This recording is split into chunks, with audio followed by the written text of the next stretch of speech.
¿Cómo están, jóvenes? Nuevamente esta semana estamos haciendo, después de 3 semanas con guía, la semana de la retroalimentación. El periodo que estuvimos viendo nosotros correspondía a 1831 a 1891, dividido en dos etapas, del 31 al 61 y del 61 al 91. El periodo que vamos a analizar ahora en este momento va a ser primero el conservador, que son 30 años en donde se produce justamente las bases para el crecimiento y el desarrollo económico-cultural de Chile. Comenzamos rápidamente mirando las principales características que tiene el periodo, ¿ya?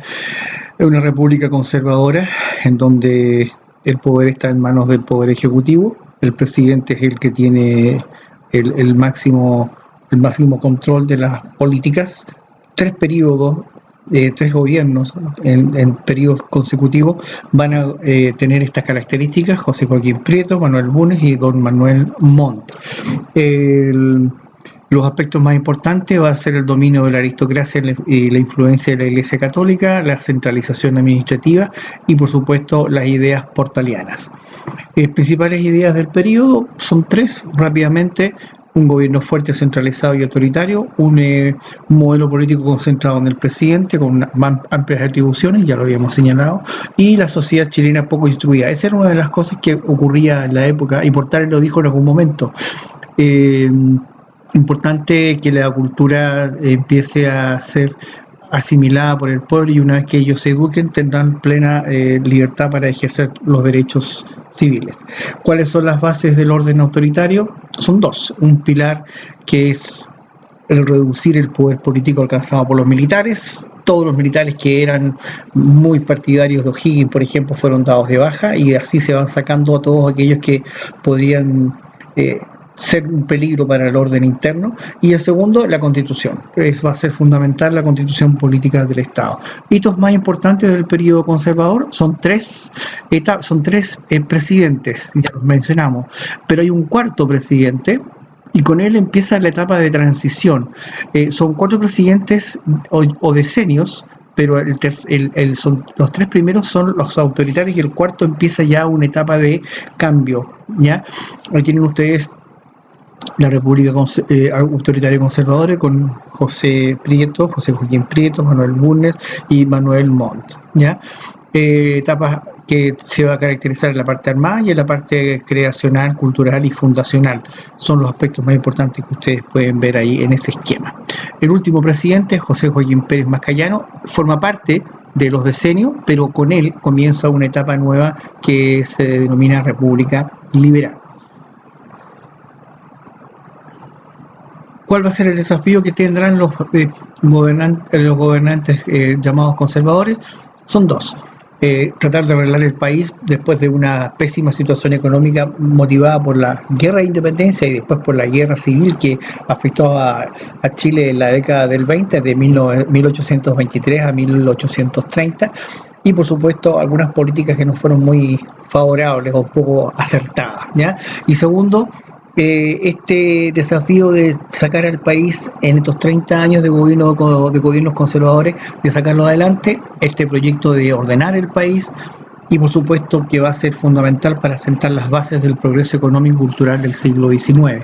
Los países vecinos, a diferencia de Chile, se caracterizaron por un desorden interno que lo llevó a tener guerras internas, exilios. Acá en Chile hubo muchos exiliados de países vecinos que huían precisamente de los desórdenes internos que habían en sus naciones. Rápidamente mirar lo que es el gobierno de José Joaquín Prieto, los aspectos más importantes, ya eso lo habíamos visto. Es recordar solamente, y echen un vistazo ustedes, es recordar un presidente que es militar. El descubrimiento de plata de Chañarcillo va a ser muy importante en la dictación de la Constitución. Estas medidas que son de carácter naval, como es la ley de cabotaje y la exportación minera,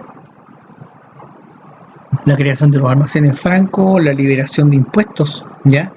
de impuestos a los libros y todo lo que sea para desarrollar el país.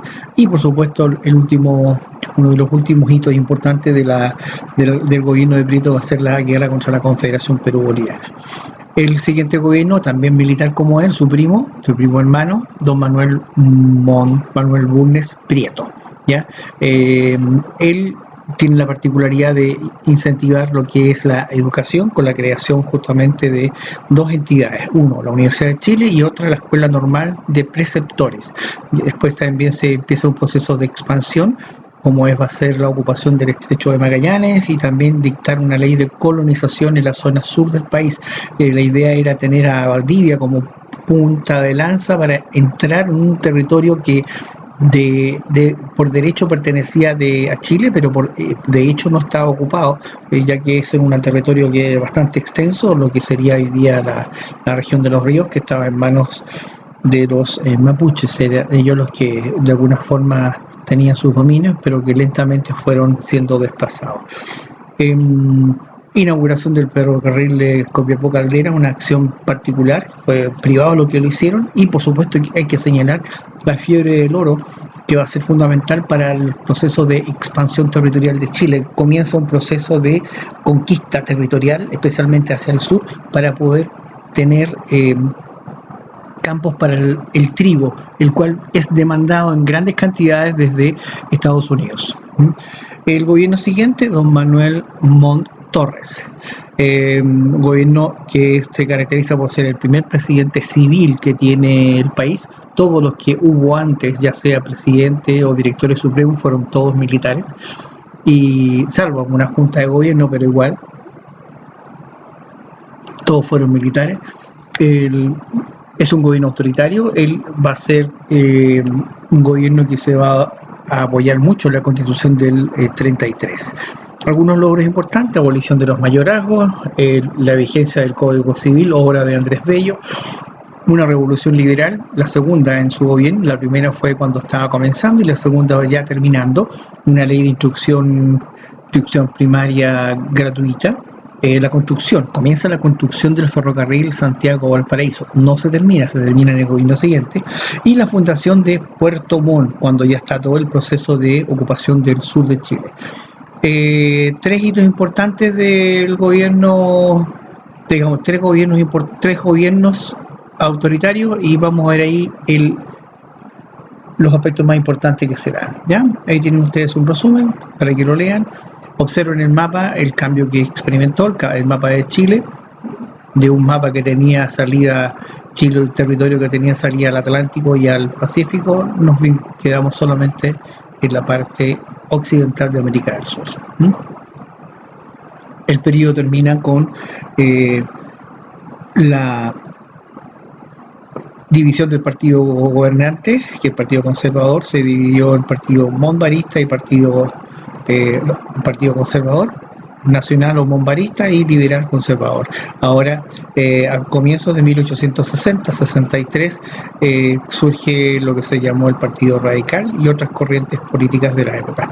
Importante para este periodo, niños, vean por segunda vez los capítulos 6 y 7 de Algo Habrán Hecho por la Historia de Chile. Es bien interesante, les va a servir para poder entender mejor justamente y recordar lo que se había visto. En economía, el país había comenzado un proceso de expansión.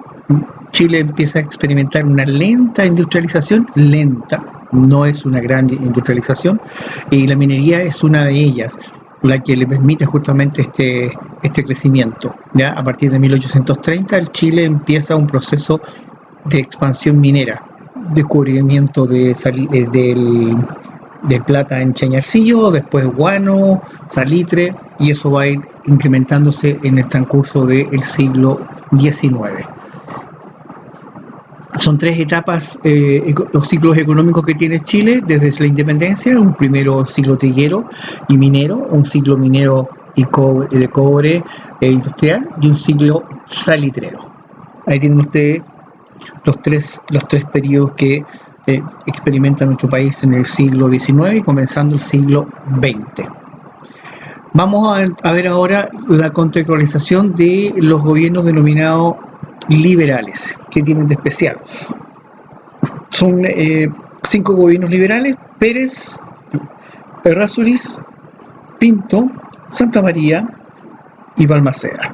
¿Ya? Esos son los 5 presidentes del periodo liberal, que tenía como principal característica el periodo liberal.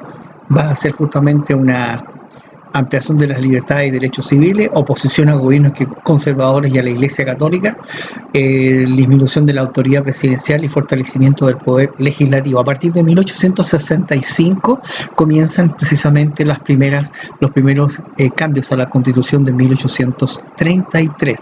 En los videos que ustedes vayan a ir visualizando se ve justamente esta etapa.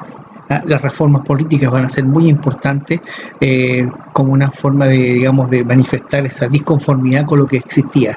Como no hay respuesta a las demandas que se están dando en los grupos liberales, se van a producir 2 movimientos fuertes en la década del 50, como ya les dije hace un momento, como son la Revolución del 51 y la del 59. A continuación ustedes van a ver justamente los aspectos más importantes del periodo liberal. Los 3 presidentes autoritarios, y empieza justamente una etapa de liberal, instauración del régimen liberal del año 60 en adelante, 61 en adelante, con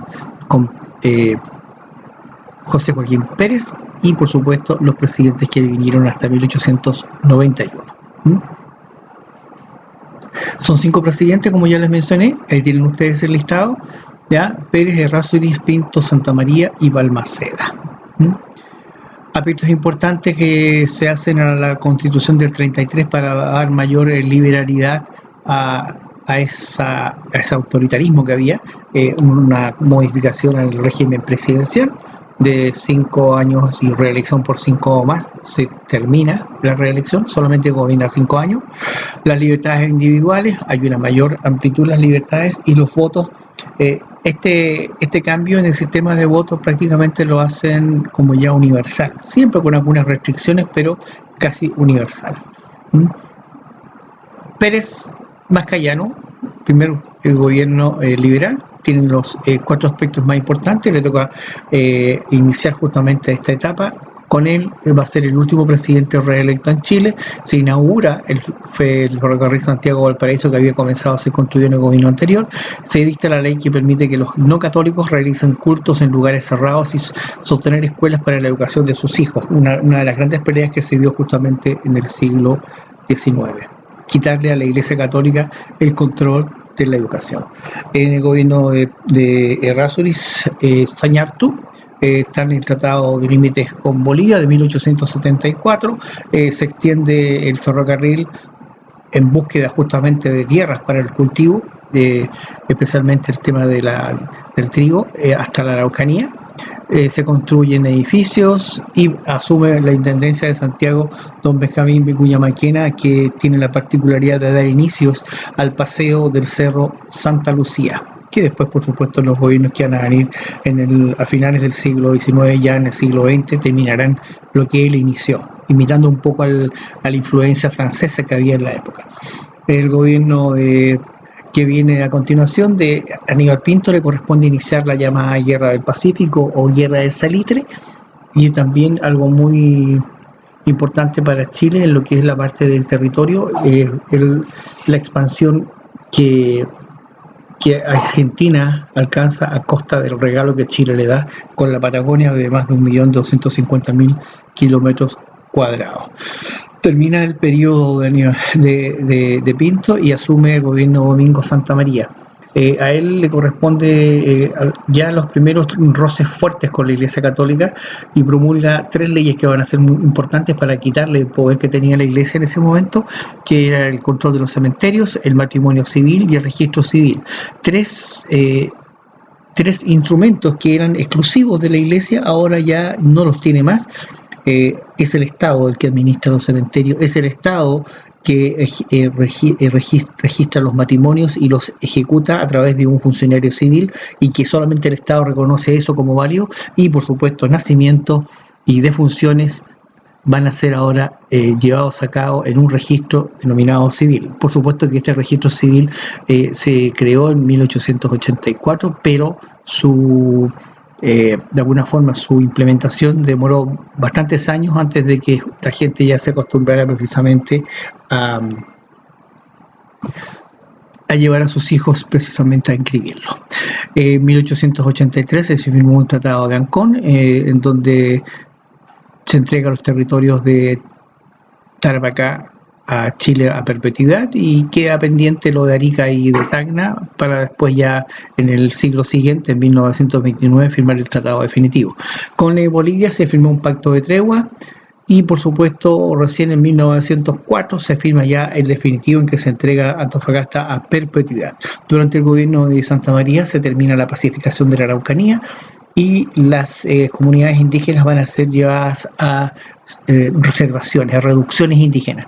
Ahora, esta ocupación del territorio mapuche va a ser ocupado con inmigrantes de origen alemán, suizos e italianos, ya que empiezan toda una etapa nueva con la creación de algunas ciudades de importancia en la zona de lo que es actualmente la 9ª región. Las leyes laicas, el detalle a continuación para que ustedes lo vean, cuáles son, qué finalidad tiene y la fecha en que estas fueron de alguna manera promulgadas, 83, 84, 84.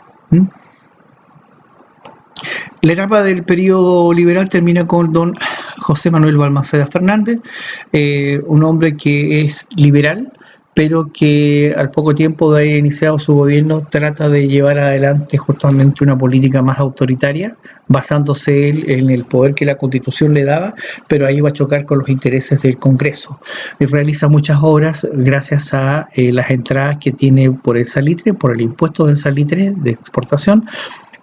Cambia la línea educativa de un corte francés a un corte alemán. Se contratan profesores y pedagogos alemanes, se crea el instituto pedagógico, se contrata a Emilio Kerner, un militar prusiano, que le da una nueva fisonomía al ejército de Chile hasta el día de hoy. Ya las marchas militares, el tipo de casco, la indumentaria, todo es de corte alemán. Hasta 1888, 1889, la influencia francesa era la que prevalecía en el ejército chileno, pero a partir de la llegada de Emilio Kerner, esto va a cambiar y es el ejército que tenemos hoy día en nuestro país, que es una influencia netamente prusiana, ¿ya? Se enfrenta con algunos elementos del Congreso por el tema de las oficinas salitreras que estaban en manos del Estado. Algunos ingleses, especialmente encabezados por John North, tratan de controlar todas las salitreras, toda su producción para tener el monopolio exclusivo de la producción y valor del salitre a nivel mundial. Balmaceda no cede ante esta presión tanto de estos capitales ingleses como también acá en Chile, y eso lo va a llevar justamente a un enfrentamiento que se va a ir agudizando hasta 1890, en que está ya a principios de 1891 esta guerra civil, ¿ya? También algo importante que rescatar es la incorporación de la isla de Rapa Nui a la soberanía de Chile, previa a un acuerdo que se firmó con el Consejo de Ancianos de la isla, y también un pago que se le hizo a la representación francesa en la isla de Tahití, en donde Chile tuvo que pagar una cierta cantidad de francos para poder comprar, entre comillas, la isla, ¿ya? Eso sería lo más importante, niños, de esta etapa de Chile de entre 1831 y 1891. Pasamos a una cosa algo diferente. Recuerden ustedes que estamos en una etapa en donde empezamos el invierno, ¿ya? Tradicionalmente el 21 de junio comienza el invierno para nuestro país, pero además de comenzar el invierno para las comunidades de pueblos originarios en América, es un es un cambio importante. No es solamente entrar al cambio, digamos, de periodo de estación, sino que también entramos a un año nuevo. Los pueblos originarios, llámase Mapuche, Rapanui, Coya, Licantay, eh, Aymara, ellos celebran el año nuevo indígena. Y para ellos empieza el año nuevo con justamente el solsticio de invierno. Para ellos el sol empieza el regreso hacia el sur. Eh, Les dejé dos links para que ustedes observen justamente cómo celebran y cómo explican los pueblos originarios la celebración justamente de este año nuevo indígena. Bien, niños, que tengan una buena semana, cuídense mucho, saludos a sus papás y cualquier cosa, cualquier duda que tengan, ustedes tienen mi correo para comunicar las consultas que puedan tener. Hasta la próxima, estamos comunicándonos.